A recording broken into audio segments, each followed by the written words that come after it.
যখন তিনি ছিলেন, তো নবীজি বুঝতে পেরেছেন যে আমার চতুর্দিকে হযরতে বেলাল ঘুরে ঘুরে বেড়াইতেছে। তাহলে বেলাল, ভালো করে শোনেন, বেলাল এই সম্মানের অধিকারীটা কেন হয়েছে?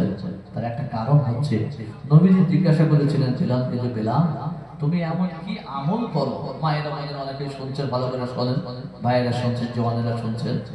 আল্লাহ নবী জিজ্ঞাসা করেছেন বেলাল, তুমি এমন কি আমল করেছো? হযরতে বেলাল বলেন, হুজুর আমি তখন কোনো আমল করতে পারি না, তবে আমি একটা আমল বেশি বেশি করি। আমার তখন ওযু ভেঙে যায়, আমি নাপাক হালতে থাকি না, সঙ্গে সঙ্গে ওযু করে নেই, পরিষ্কার পরিচ্ছন্নতা এবং পবিত্র হালাতে থাকতে পছন্দ করি। আল্লাহ নবী হাদিস শরীফের মধ্যে বলেছেন, আত-তাহারাতু নিসফুল ঈমান। আমার ভাইয়েরা, সর্বসময় পবিত্র হালাতে থাকার চেষ্টা করবে। দ্বিতীয় কথা, আমরা সারাটা দিন পরে তখন ঘুমাইতে যাব, এই যে আমরা সারাদিন পরে তখন ঘুমাইতে যাইব, আমার অনেক ভাইরা আছেন আমরা হাত মুখ ধুয়ে ঘুমাইতে যাই। অনেক ভাইরা তো আছেন মাস্টার ডাক্তার যাহারা, তারা তো দ্বিতীয়বার ব্রাশ করেও ঘুমাইতে যায়, দিনে দুইবার ব্রাশ করে, এই করেন কিনা?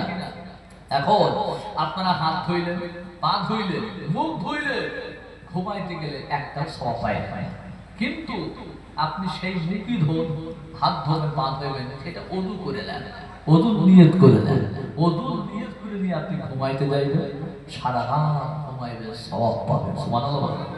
আমার ভাইরা, তাহলে একই সঙ্গে দেখেন, কাম কিন্তু আপনার দুই দিকে হয়ে যাচ্ছে, মুখও হয়ে গেল, হাতও ধোয়া হলো, ব্রাশ হয়ে গেল, কিন্তু আপনার ওযু হলো, ঘুমাচ্ছেন, সারা রাত সওয়াব পাচ্ছেন।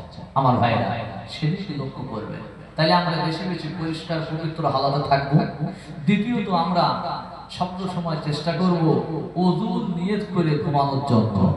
তৃতীয় নম্বর কথা, ছোট ছোট কথা বলেছি, তৃতীয় নম্বরে যেটা আমরা চেষ্টা করব সেটা হচ্ছে, এই দিনের শেষে আমরা যখন রাত্রে ঘুমাইতে যাব, কমসে কম 3 বার আমরা আস্তাগফিরুল্লাহ ইস্তেগফার পড়ব। কি 3 বার ইস্তেগফার পড়ব? এখন আল্লাহ পাক তওবার দরওয়াজা খুলে রেখে দিয়েছে, এটা আমরা ভাগ্যবান, আমরা কমসে কম 3 বার পড়ব। অনেকেই জানে না হুজুর ইস্তেগফার বলতে কি। আমার সঙ্গে ভালো করে শুনে নেন, আস্তাগফিরুল্লাহ রাব্বি মিন কুল্লি যামবি ওয়া আতুবু ইলাইহি লা হাওলা ওয়া লা কুওয়াতা ইল্লা বিল্লাহিল আলিয়্যিল আযীম। এই ইস্তেগফার বেশি বেশি করে পড়ে। আল্লাহ নবীর মৃত্যুর আগে আগে আল্লাহ পাক নবীকে পর্যন্ত বলেছে যে আস্তাগফির, কোরআনে বলেছে আস্তাগফির ইন্নাহু কানা তাওয়াবা। হে নবী, আপনি বেশি বেশি করে ইস্তেগফার পড়ুন, তার কারণ আল্লাহ পাক তওবাকারীকে বেশি পছন্দ করেন। আমার ভাই